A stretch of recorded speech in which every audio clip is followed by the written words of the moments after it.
What secret file has the government of India submitted regarding Turkey? After suspending the Indus Water Treaty, how is China helping Pakistan? How are efforts being made to arrange water for Pakistan? Along with this, what change has come in Bangladesh's tone after the Indian government's actions? And there are many other important news updates emerging that you won't see on mainstream news channels. That's why you should watch this video till the end. First of all, let's talk about the case of Turkish company Selby Aviation versus the government of India, whose first hearing took place yesterday in the Delhi High Court. On the first day, Selby Aviation was being represented. Mukul Rohtagi sir and Solicitor General Tushar Mehta sir appeared on behalf of the government of India. Yesterday was May 19, and the court did not deliver any verdict in this case. The Delhi High Court heard arguments from both sides and then made a remark that suggests bad news may be in store for the Turkish company, Selby Aviation. On behalf of Selby Aviation, Mr. Mukul Rohatgi stated that Selby Aviation's track record is completely clean and there is not a single blemish on it. Cancelling a company's contract solely based on public perception without any evidence is completely wrong.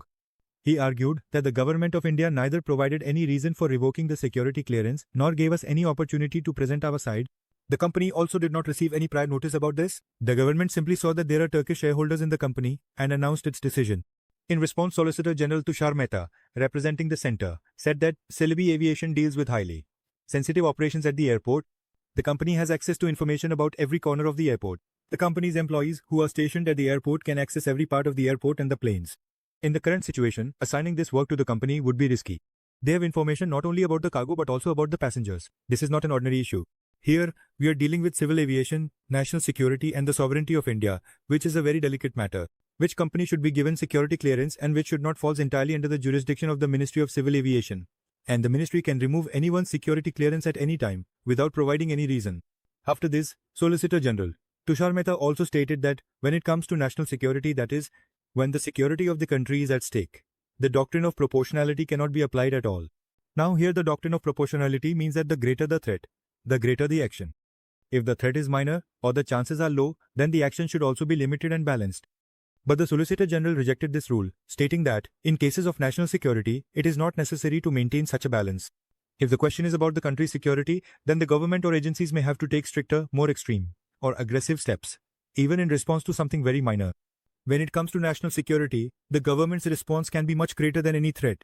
Solicitor General Tushar Mehta sir said that an enemy only needs to succeed once out of 10 attempts. By succeeding just once out of 10, they can cause us significant harm. But our security agencies have to be successful all 10 out of 10 times. There is no room for even a single failure.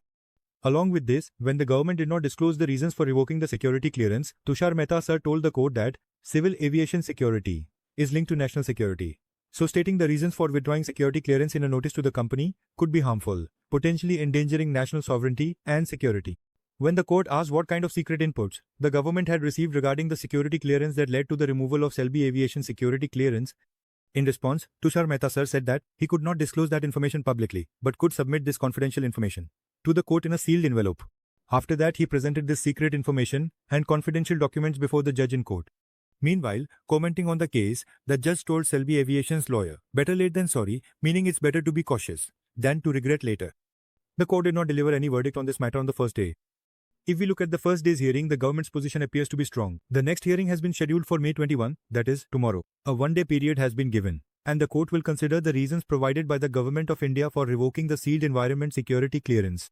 But now, it remains to be seen what decision will be made in this case. We will also cover tomorrow's proceedings. So if you haven't subscribed to the channel yet, please do so. Now this entire case is also receiving considerable attention at the international level. Because a Turkish company is involved, Turkish news channels are covering it as well. The next update is regarding India and Pakistan.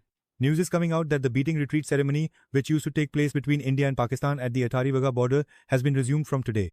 This flag meeting ceremony also used to take place at the Hussainiwala Ferozepur border.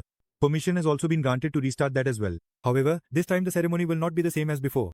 Previously, after opening the gates, soldiers from both countries would shake hands, but from now on that will not happen. The gates will remain completely closed. India will conduct the program on its side, and Pakistan on its own side. What do you think about restarting the border ceremonies with Pakistan? Especially when not even a month has passed since the Pahalgam incident. Is this the right decision? Yes or no? Share your opinion in the comments below. The next update is about India and Bangladesh. Recently, the Indian government imposed restrictions on trade with Bangladesh. In response, Bangladesh has issued a statement on the entire matter and appealed to the Indian government. Sheikh Bashiruddin, the commerce advisor in Bangladesh's interim government, has said that they want to resolve all these issues quickly through discussions with India. the Indian government has not informed Bangladesh about this decision. A unilateral decision has been made, and they too learned from news and social media that India has imposed restrictions on trade. Sheikh Bashiruddin said that the restrictions Bangladesh imposed on India were meant to increase competitiveness, whereas India is a wealthy country with a large market. This is Bangladesh's stance, and their tone seemed somewhat softer. Now Bangladesh wants to sit at the table and have discussions with India. Because recently the restrictions India has imposed on Bangladeshi ready-made garments, food items, and other products are estimated to have caused losses to the Bangladeshi government. There will be a loss of $770 million, which in Indian currency amounts to 0.5000. That is why Bangladesh's tone has suddenly become so soft, and now Bangladesh is requesting India to sit together and resolve all these issues through dialogue. The next update is coming from China. Actually, news is coming out of China that after India stopped Pakistan's water, China has now stepped in to defend Pakistan. All the dam construction projects in Pakistan that were being handled by China, wherever Chinese companies were involved in these projects, they have now put the dam construction work in Pakistan on fast-track mode. The aim is to build the dams as quickly as possible to strengthen Pakistan's water storage capacity, so that by suspending the Indus Water Treaty and the way India is blackmailing Pakistan, Pakistan does not have to bow down before India. The next update is coming from the country's capital, Delhi. Actually, in Delhi, near Prime Minister Modi's residence, there is an official road named Mustafa Kemal Atatürk Road. Mustafa Kemal Atatürk was the founder of Turkey and its first president, who envisioned and laid the foundation for transforming Turkey into a secular nation by replacing the image of the Ottoman Empire. He also implemented numerous reforms in education, governance, and women's rights. Jawaharlal Nehru and Subhas Chandra Bose were among his admirers. Before Erdogan came to power, relations between India and Turkey used to be quite good.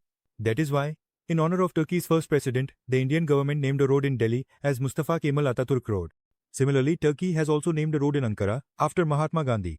Now what has happened is that the Chamber of Trade and Industry in Delhi has written a letter to the Government of India and the Prime Minister's office, stating that the road named after Turkey's founder, Mustafa Kemal Atatürk, should be renamed as Brahmos Marg, so that people become aware of the country's military strength. Because Turkey supported Pakistan after the Pahalgam incident, that is why Turkey is also our enemy, and this signboard should be removed. Doing this will send a strong message to Turkey. This is what the Chamber of Trade and Industry says. The demand is reasonable, but it is unlikely that the Modi government will take such a decision. What do you think, should the name of this road be changed from Mustafa Kemal Atatürk Road to Brahmos Marg? Yes or no, what's your opinion? Be sure to share your views in the comments. Every 24 hours, there are major changes and upheavals happening in geopolitics, and new challenges are emerging for India. Some countries are reversing their own decisions, while others have resorted to blackmail. All the countries are trying to bring each other down. Amidst all this, the Modi government is making continuous efforts to ensure that our India does not lag behind any country. The mission of our channel Indian Affairs is to provide accurate analysis of India's foreign policy, defense news, economy, and global affairs. And this mission is incomplete without your support. On Indian Affairs Hindi, we analyze all the facts and data in very simple language without any agenda.